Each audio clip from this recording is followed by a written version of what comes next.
அனைவருக்கும் வணக்கம். திருப்பூர் ரிதன்யா அவர்களுடைய அந்த ஒரு சம்பவத்துக்கு அப்புறம் மறுபடியும் நிறைய பெண்கள் வந்து எனக்கும் இந்த மாதிரி நடந்திருக்கு இஷ்யூஸ், என் ஹஸ்பண்ட் இவ்வளோ டார்ச்சர் பண்ணுவார், என்னோட இன்லாஸ் இவ்வளோ டார்ச்சர் பண்ணுவாங்க, நான் என் பையன் பொண்ணுக்காக தான் வாழ்ந்துட்டு இருக்கேன் அப்படின்னு சொல்லிட்டு நிறைய இடத்துல வந்து இன்டர்வியூஸ் கொடுத்துருந்தாங்க. அது மட்டும் இல்லாமல் நிறைய பேருக்கு அகென்ஸ்டாக கேஸ் ஃபைல் பண்ணியிருந்தாங்க. இதே சமயத்தில் கேரளா கொல்லமை சேர்ந்த துபாயில் வசிக்கிற விபன்ஷிகா அவர்களுடைய மரணம் பெரிய ஒரு தாக்கத்தை ஏற்படுத்தியிருக்கு.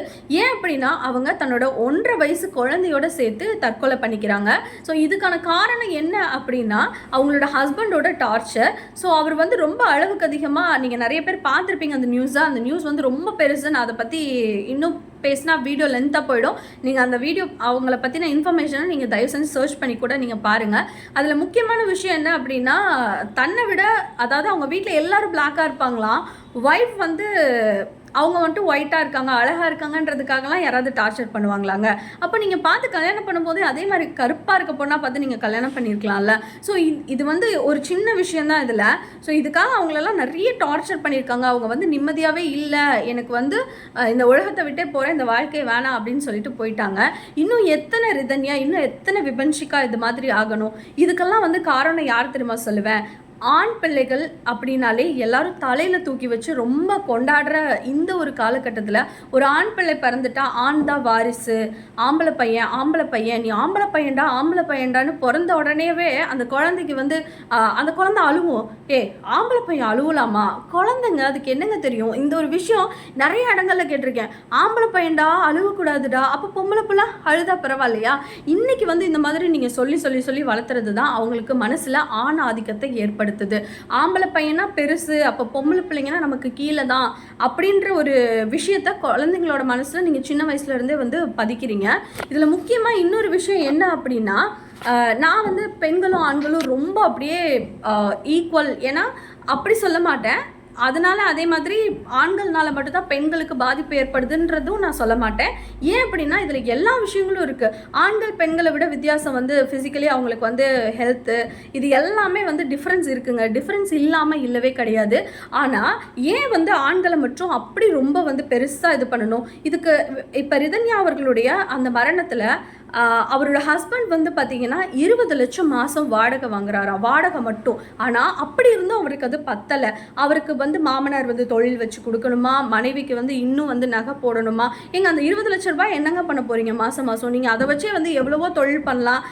உங்களோட மனைவிக்கு வந்து தேவைப்படுற ஆசைப்படுற எல்லா நகையும் நீங்கள் வாங்கி கொடுத்து அழகை பார்த்துருக்கலாமே. அவங்க எவ்வளோ அழகாக, சொல்லப்போனால் அந்த சின்ன வயசில் ரொம்ப செல்லம் போல் இருக்காங்கன்னு சொல்லுவாங்கள்ல, அந்த மாதிரி அவ்வளோ அழகாக இருந்த ஒரு பொண்ணை எவ்வளோ டார்ச்சர் பண்ணி கொடூரமாக வந்து கொண்டிருக்காங்கன்னு தான் சொல்லணும். ஏன்னா அவங்க வந்து தூண்டினால தான் அவங்க தற்கொலையே பண்ணியிருக்காங்க.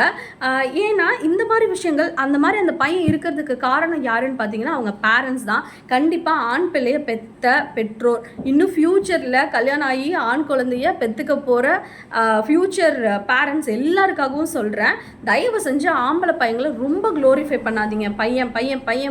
பையன் சொல்லி நீங்கள் தூண்டி விடுறது அவங்க வந்து பெரிய நாளைக்கு ஒரு அக்யூஸ்ட் அளவுக்கு மாறுற அளவுக்கு நீங்களே ட்ரிகர் பண்ணுறீங்க. அதே மாதிரி இன்னொரு விஷயம் என்ன அப்படின்னா, ஒரு பையன் இருப்பான், அந்த பையனுக்கு வந்து நிறைய எல்லா கெட்ட பழக்கம் இருக்கும். குடி பழக்கம் இருக்கும், பொம்பளை பழக்கம் இருக்கும், ஊர் சுற்றுவான், இது எல்லாமே இருக்கும். இது எல்லாமே இருந்தும் என்ன பண்ணுவாங்க அப்படின்னா, ஒரு பொண்ணை பார்த்து கல்யாணம் பண்ணி வச்சா அவன் மாறிடுவான் அப்படின்ற ஒரு மென்டாலிட்டி. இது எல்லா இடங்கள்லையும் சொல்கிறது. பக்கத்து வீட்டுக்காரங்க சொல்லுவாங்க, சொந்தக்காரங்க சொல்லுவாங்க, காலகாலத்தில் அவனுக்கு ஒரு கல்யாணத்தை பண்ணி வச்ச அப்படின்னா அவன் திருந்திடுவான், அவன் நல்ல பையன் ஆகிடுவான் அப்படின்னு சொல்லிட்டு சொல்லுவாங்க. நீங்கள் 20 வருஷம் 25 வருஷமாக நீங்கள் ஒரு பையனை வளர்த்து உங்களால் திருத்த முடியாதது திடீர்னு ஏதோ ஒரு வீட்டிலேருந்து ஏதோ ஒரு ஊர்லேருந்து வந்த பொண்ணு திருத்திடுமாங்க? அவங்க என்ன ஆர்மி மிலிட்ரி சர்வீஸ் எடுத்துகிட்டா வராங்க? அவங்களும் ஒரு அழகான ஒரு குடும்பத்திலேருந்து ரொம்ப செல்லமாக ஒரு அப்பா அம்மா கூட வளர்ந்து ஒரு வீட்டிலேருந்து இன்னொரு வீட்டுக்கு வரப்போகிற பொண்ணு தானே. ஏன் உங்கள் வீட்டோட ஆதிக்கத்தை அந்த பொண்ணு மேலே நீங்கள் செலுத்துறீங்க? ஸோ இது மாதிரி அந்த பொண்ணை வர வச்சு திருத்துவா, என்னமோ அவள் வந்து மிலிட்ரி ஆஃபீஸர் மாதிரி என் பையனை நீதாம்மா திருத்திடணும் அப்படின்பாங்க. ஆனால் அவள் சுட்டு போட்டாலும் திருந்த மாட்டான். இது மாதிரி நிறைய ஜென்மங்கள் இருக்குது.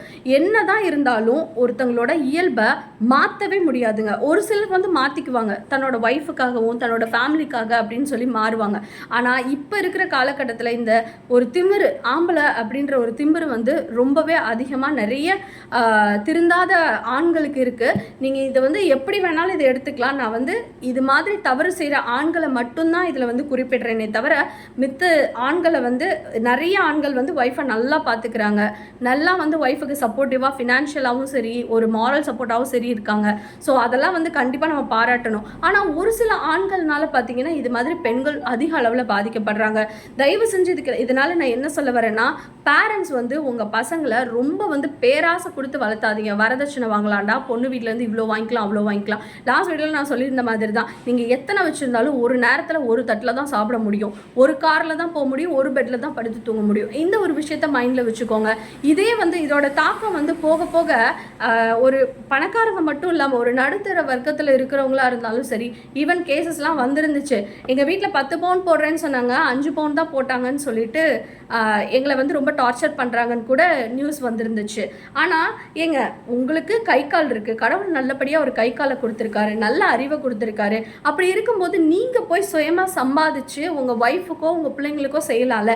எதுக்கு அடுத்தவங்களோட மாமியார் சொத்து மாமனார் சொத்து ஒய்ஃபை சம்பாதிச்சு கொடுக்கணும், ஒய்ஃபை சம்பாதிச்சு கொடுக்கறதுல உட்காந்து சாப்பிடணும்னு ஏங்க நினைக்கிறீங்க? ஸோ இதெல்லாம் வந்து தயவு செஞ்சு யோசிச்சு பாருங்கள். நீங்கள் ஒரு ஆம்பளை அப்படின்னு உங்களோட அந்த ஒரு ஜெண்டரோட ஒரு பவரை நீங்கள் காமிக்கணும் அப்படின்னா கண்டிப்பாக நீங்கள் உங்கள் ஒய்ஃபுக்கோ உங்கள் பிள்ளைங்களுக்கோ ஒரு நல்ல பாசத்தை கொடுத்து ஒரு நல்ல அப்பாவாகவோ நல்ல ஒரு கணவராகவோ இருங்க. பேரண்ட்ஸ் இனிமே பையனை பார்த்து நீ ஆம்பளை பிள்ளடா அழுவக்கூடாது அப்படின்னு சொல்லக்கூடாது. ஏன்னா நீங்கள் நல்ல ஸ்ட்ராங்கான பொண்ணு, ஸ்ட்ராங்கான பையன் அப்படி சொல்லி வளர்த்துங்க. நீ ஸ்ட்ராங்கான பொண்ணுப்பா, ஸ்ட்ராங்கான பையன் பண்ணி அழுகக்கூடாது அப்படின்றத விஷயத்தை நீங்கள் சொல்லி வளர்த்திங்கன்னா கண்டிப்பாக இந்த மாதிரி தவறுகள் சொசைட்டியில் நடக்கவே நடக்காது. நன்றி.